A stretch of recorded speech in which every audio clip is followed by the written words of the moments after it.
c'est bien adapté à l'équipe et au travail, à montrer un vif intérêt aux autres métiers de l'établissement.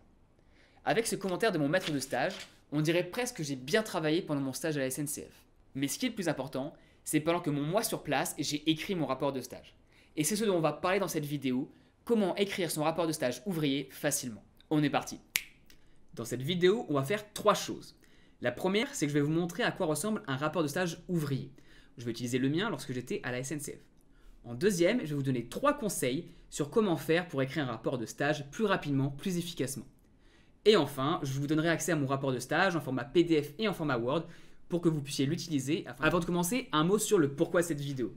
Donc pour ceux qui ne me connaissent pas, je m'appelle Thomas, je suis ingénieur et j'aide les autres ingénieurs à trouver du travail. En l'occurrence, les étudiants à faire des meilleurs rapports de stage. En fait, c'est une vidéo qui fera partie d'une série de 4 vidéos sur les rapports de stage, puisque j'ai écrit les miens, ils ne me servent plus à rien. Alors un rapport de stage, c'est une structure qui est assez classique. Il y a une première page de garde, ensuite il y a une page de remerciements et de résumé du rapport, et enfin la structure en 3 plans, c'est un grand classique. La première, c'est qu'est-ce que c'est que l'entreprise, l'unité dans laquelle vous êtes, et enfin l'équipe pour laquelle vous travaillez. Puis en deuxième partie, celle qui est ici, c'est les missions que vous avez pu faire, ce qui est d'ailleurs une partie qui vous sera utile pour préparer les prochains entretiens. Et enfin la troisième, c'est un peu les leçons, les histoires que vous avez retenues de ce stage. On peut aussi rajouter en annexe différentes parties. On verra pour mes futurs rapports de stage qu'il y a une autre utilité aux annexes, mais là c'est un rapport de stage ouvrier, donc on fait très simple. Le but c'est d'en faire un rapport simple, efficace, utile. Parcourons les parties ensemble rapidement, puis je vous donnerai les 3 conseils pour l'écrire rapidement et efficacement. Donc première partie sur la présentation de la SNCF, avec beaucoup d'images, des images, on va le voir d'où est-ce qu'elles sortent, mais c'est important d'avoir pas mal d'images, avec des mots, des présentations assez descriptives, une présentation de l'organigramme, encore des éléments sur comment est disposé l'endroit dans lequel vous travaillez, en l'occurrence ici c'était une station de train pour les réparations. Ensuite une présentation au niveau de process, à nouveau des process, des images pour montrer les équipements avec lesquels on travaille, puisqu'on est sur un stage ouvrier, donc il faut aussi montrer ce qu'on utilise. Et enfin, on arrive à la deuxième partie. Donc voilà, là c'est vraiment, on part de la vue d'ensemble, c'est-à-dire l'entreprise, jusqu'à l'unité, le stand sur lequel on est, le département dans lequel on travaille, et enfin les outils qu'on utilise, les process, qui sont plus au niveau de l'humain en soi, dans l'équipe. On arrive à la deuxième partie, c'est quelles sont les missions qu'on a faites. Là on peut voir mission réalisée, c'est un stage ouvrier, hein, donc j'ai fait de la réception de colis, on en parle, réception, on voit les machines, on monte des photos toujours, on va expliquer pourquoi après. Expédition, on recevait des pièces, on les renvoyait dans d'autres secteurs pour permettre de réparer les trains. On monte le système. 3, les inventaires, une partie qui, vous vous en doutez bien, est très rébarbative. 4, les filtres, ça c'est des choses techniques. Puis après, ça c'est une réparation, un projet d'amélioration. Voilà. Donc ça, c'était les 5 principales missions que j'avais à la SNCF. Et dans votre stage, le but c'est de faire la même chose, c'est de montrer ce que vous avez fait. Et cette partie-là est hyper utile parce qu'elle vous sera utile pour préparer vos entretiens. Deuxième partie sur la vie à la SNCF en tant que telle. J'avais envie de faire un passage sur ce que j'en avais pensé, et donc je fais état des remarques et des conclusions que j'avais pu faire. Bon, c'est un stage ouvrier, j'ai enlevé quelques phrases parce que tout simplement c'est un stage avec la SNCF et que je ne veux pas que c'est confidentiel, / que j'aimerais pas que ce soit en public. Voilà. Troisième partie, le titre sur le rapport n'est pas forcément pertinent, la culture SNCF, mais ce que ça veut dire, c'est quelles sont les particularités, les spécificités de l'entreprise par rapport à d'autres choses. En général, pour la troisième partie, vous avez à peu près carte blanche. Vous pouvez soit partir sur qu'est-ce que j'en ai appris, quelles sont les évolutions que j'ai eues au cours de ce stage, ou bien si vous devez prouver des compétences spécifiques, partir sur la troisième partie, montre ses compétences. On le verra dans mon futur rapport de stage que j'ai fait dans l'ancienne filière d'Areva, je vais avoir une partie recherche. Toute la troisième partie est consacrée à ça pour montrer que j'ai fait de la recherche. En l'occurrence ici, on reste sur le premier volet, la culture SNCF, qu'est-ce qui est différent? Qu'est-ce qui est différent? On parle de la sécurité, qui est important sur les lieux, puis après des relations hiérarchiques, c'est la première expérience que j'ai pu avoir dans un milieu avec des relations hiérarchiques, donc on en parle. 3, le management du temps, après le management de l'espace de travail. Alors en l'occurrence, ça c'est intéressant, une remarque comparative par rapport à la junior entreprise dans laquelle j'étais à l'école. Si vous faites partie d'association, c'est l'occasion de le faire. 5, une évolution, parce qu'on part toujours du présent et des possibilités à venir. Conditions précaires, compensation et reconnaissance, voilà, différents sujets. C'est vraiment un peu pêle-mêle, hein, vous voyez, vous mettez vos conclusions, ce que vous avez envie de mettre là, vous pouvez mettre votre patte à l'édifice. La première partie est super stricte, c'est quasiment la même pour toutes les personnes qui travaillent dans la même équipe que vous. La deuxième, c'est un peu plus spécifique sur les missions que vous réalisez avec vos KPI, vos accomplissements. Et la troisième, enfin, c'est ce que vous en avez retenu et la valeur ajoutée que vous apportez à votre expérience. Voilà, puis après, les annexes qui sont ce qu'elles sont sur le système de management des personnes et enfin sur le système d'inventaire. Ça, c'était donc sur à quoi ressemble un rapport de stage ouvrier. Simple, basique. Alors, il a été fait il y a 8 ans, puisqu'il a été fait en 2011 à la SNCF. Mais c'est toujours d'actualité, un document de ce type-là, c'est comme un CV, ça ne change pas dans le temps, au sens où les codes sont toujours là. Et alors, ça peut évoluer esthétiquement, bien entendu, mais le fond est toujours le même. Bon, maintenant on va parler de 3 conseils pour écrire son rapport de stage le plus rapidement possible.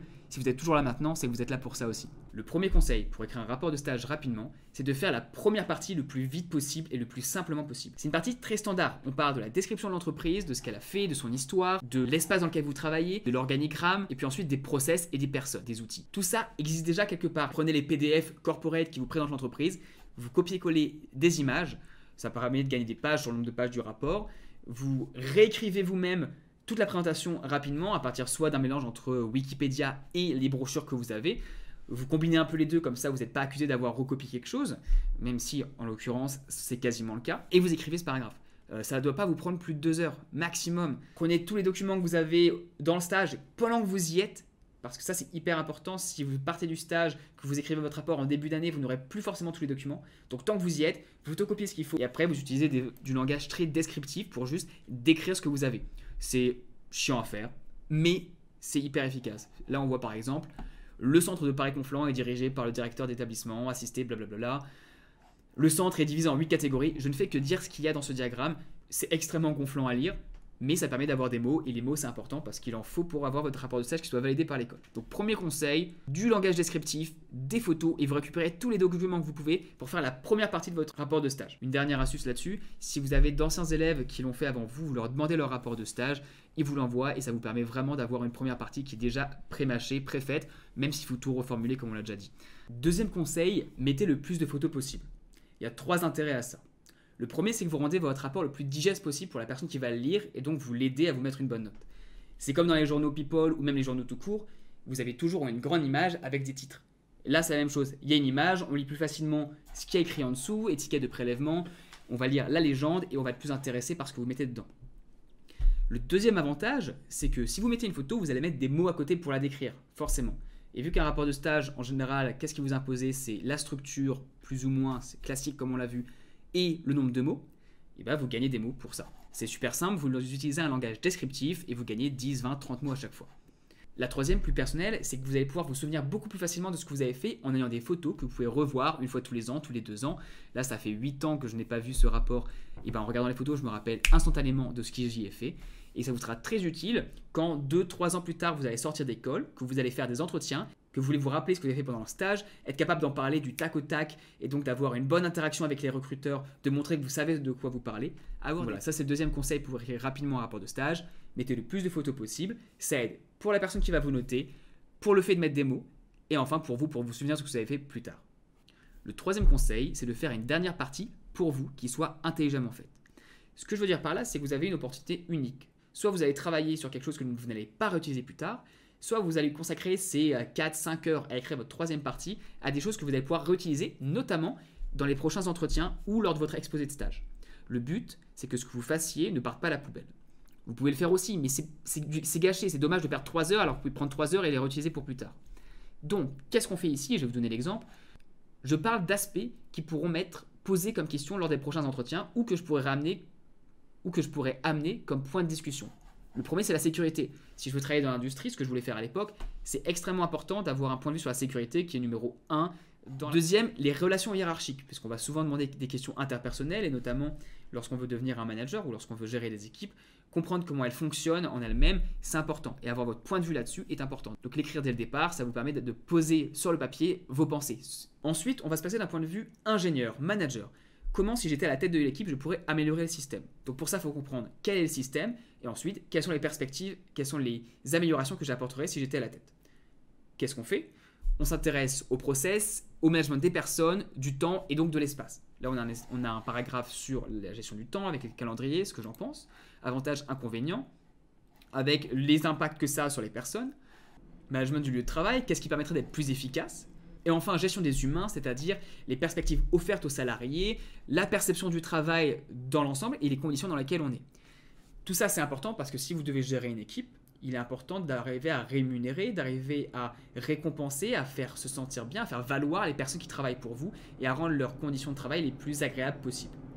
Alors, on pourrait me dire, oui, c'est un rapport de stage, c'est pas la peine de faire tout ça, tu peux juste le faire rapidement. Oui, le faire rapidement, bien, avec une bonne structure, en étant relativement carré sur la façon dont on le fait, c'est tout aussi rapide, on peut le réutiliser plus tard, et ça, c'est le vrai secret de réussir, c'est de ne pas gâcher le temps qu'on a investi avant. Bref, c'était le troisième conseil pour réussir à écrire rapidement et facilement son rapport de stage. Pour finir, je vous mets un lien vers ce rapport de stage en description. Sur ce lien, vous allez trouver plusieurs choses. La première, c'est ce rapport de stage. En deuxième, il y aura aussi les autres rapports de stage lorsqu'ils seront publiés. En troisième, vous aurez un guide du CV en anglais pour les étudiants ingénieurs. Et enfin, une lettre de motivation en anglais, template pour ceux qui veulent. Pour finir, si vous avez aimé cette vidéo, n'hésitez pas à mettre un pouce bleu, à me dire ce que vous en avez pensé en description. Si vous voulez me soutenir plus en avant, j'ai un compte Tipeee, je vous mets le lien en description. Bonne journée, un bon rapport de stage et à bientôt.